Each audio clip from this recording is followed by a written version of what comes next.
You finish a book, feel inspired for a day or two, and a week later, you've forgotten almost everything. But over 100 years ago, a young man in India read a single, badly written math book and turned it into thousands of discoveries. His name was Srinivasa Ramanujan. He eventually mailed just 9 pages of his formulas to Cambridge. 2 professors ignored the letter. The third, one of the greatest mathematicians in the world, looked at the pages and said, "They must be true, because no one could have invented them by imagination alone." Ramanujan wasn't born with perfect grades. In fact, he failed almost every subject except mathematics. What made him different wasn't talent. It was how he learned. He followed 3 habits that almost nobody uses today. Step 1. Rebuild the book. The math book Ramanujan owned was terrible. It listed thousands of formulas but almost never explained why they worked. Instead of memorizing them, he recreated every proof himself. He couldn't afford paper, so he worked on a small blackboard. He wrote one formula, solved it step by step, copied only the final answer onto paper, erased the board, and repeated the process. Again. For years. The weakness of the book became his greatest advantage because it forced him to think.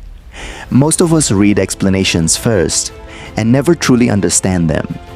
Tonight, try the opposite. Before reading the explanation, cover it.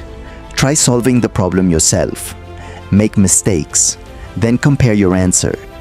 Your brain remembers what it struggles to build, but not everything can be solved like a math problem. Some pages simply tell you a fact. So what do you do then? Step 2. Trust nothing until you test it. Michael Faraday grew up so poor that his family sometimes survived on almost nothing. As a young bookbinder, he read the books he was paid to bind. One encyclopedia explained electricity. Faraday didn't just believe it. He built the experiments himself using old bottles, scraps of wood, and simple materials he could afford. When the machines actually worked in front of him, the knowledge became real. Later, he attended lectures by the famous scientist Humphrey Davy. He carefully rewrote every lecture into a beautifully organized notebook with detailed diagrams and sent it to Davy.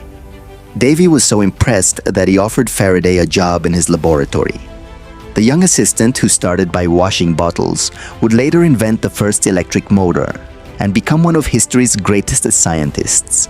So the next time you learn something, don't just read it. Test it. Build it. Use it. Experience teaches what reading alone cannot. But even understanding something deeply doesn't guarantee you'll remember it forever. Faraday learned that the hard way. Step 3. Build a second memory. Faraday often admitted that he had a terrible memory. As he grew older, it became even worse. Eventually, he couldn't remember much of his own research. Yet his discoveries never stopped. Why? Because he had spent decades recording every experiment in numbered notebooks. Every observation received its own number. Every number was listed in an index. Whenever he forgot something, he simply found the note instead of trying to remember it. By the end of his career, he had created more than 16,000 organized notes. His brain forgot. His system didn't. That's what genius often looks like. Not a perfect memory, but a perfect learning system. You probably already take notes. The problem is that you never find them again.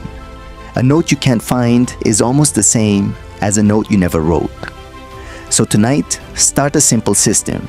Number every note. Keep one index. Make every idea easy to find again. Never waste time learning the same lesson twice. The old math book Ramanujan studied still exists today. There's nothing extraordinary about the book itself. The extraordinary part was what he built from it. One proof at a time, on a tiny blackboard.